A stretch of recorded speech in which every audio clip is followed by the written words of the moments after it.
Et sur la partie interactivité, est-ce que tu peux nous dire un petit mot? Alors, sur l'interactivité, donc aussi bien sur l'idée dans Immersia, cette idée que on pouvait voir effectivement des actions, que le virtuel réagissait au réel était quelque chose de particulièrement intéressant.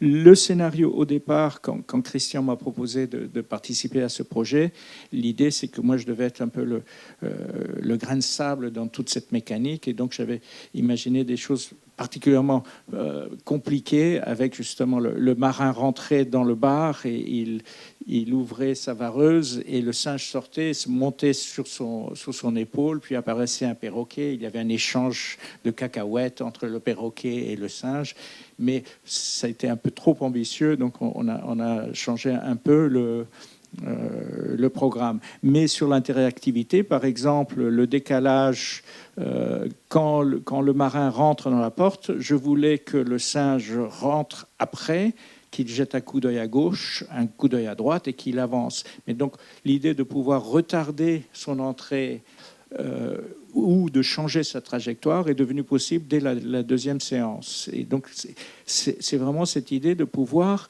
modifier en fonction de ce qu'on voit sur le plateau. Et c'est ça qui, je trouve, très intéressant. Pour moi, je ne suis pas un réalisateur d'explosions, de poursuites de voitures. Ce qui, moi, m'intéresse dans le Prévis, c'est aussi bien quelque chose de très naturaliste. Même au tout départ, au lieu d'avoir un tigron, j'avais imaginé un chat. Parce que, comme vous le savez, les chats sont très indépendants. Et à part le chat du cirque de Moscou, il n'y a aucun chat qui peut être dompté pour faire exactement ce qu'on veut. Merci John. Je me tourne maintenant vers la salle, donc je voudrais savoir si vous avez des réactions. Voilà, donc Dominique Bloch. Une question, une réaction. Dans les scénarios un peu plus complexes de mise en scène, la limite de la carte de profondeur à l'heure actuelle, au-delà de la latence, fait que, par exemple, dans ce que vous imaginiez que le tigron sortait de sa veste, quelles sont les distances minimalistes qu'une carte de profondeur à terme pourrait un jour différencier?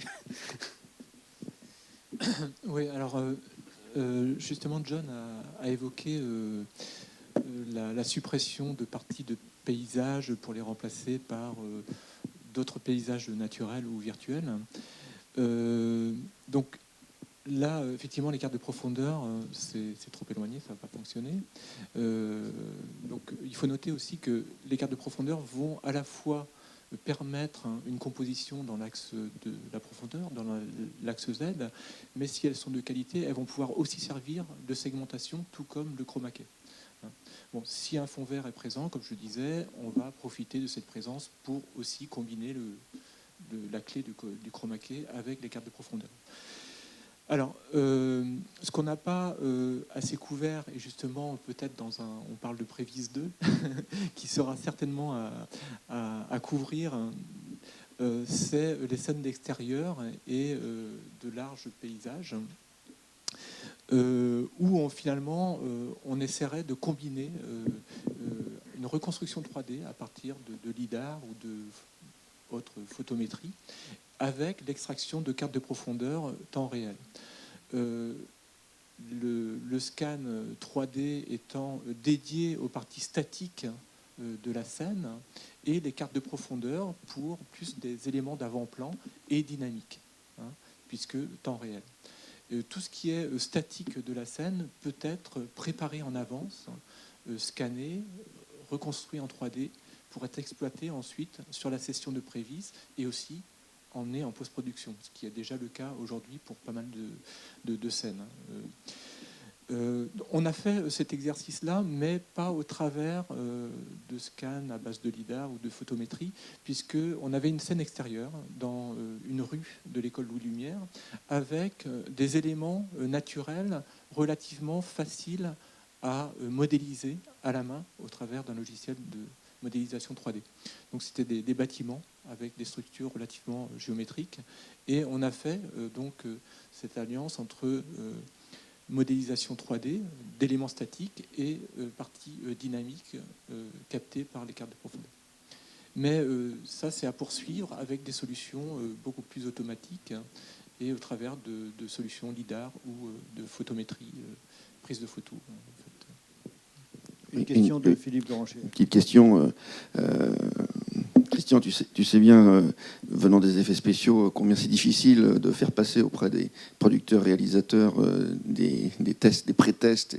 Et ça me pose la question, finalement, que bon, cet exercice est intellectuellement très intéressant, mais combien de réalisateurs en France, aujourd'hui, sont susceptibles d'utiliser ce type de technique? Est-ce qu'il y a juste un marché pour ça en France?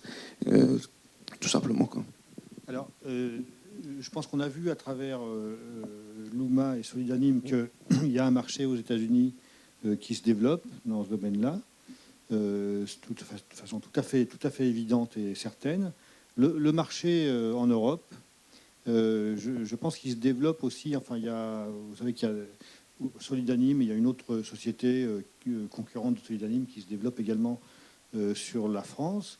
Et je sais qu'ils sont sollicités plutôt sur des films à petit budget, paradoxalement, ou sur des séries télé, des choses comme ça, pour lesquelles la solution Prevision 7 peut être vraiment une alternative intéressante, soit à la délocalisation, soit à la construction de décors, soit à des problèmes, enfin, en tout cas une solution à des problématiques très logistiques, très de production, de plan de travail, de disponibilité des comédiens, de disponibilité des décors. Il y a tout un tas de prescriptions qui sont de type prod, de type logistique, qui conduisent à s'intéresser de près à la question de la Prevision 7.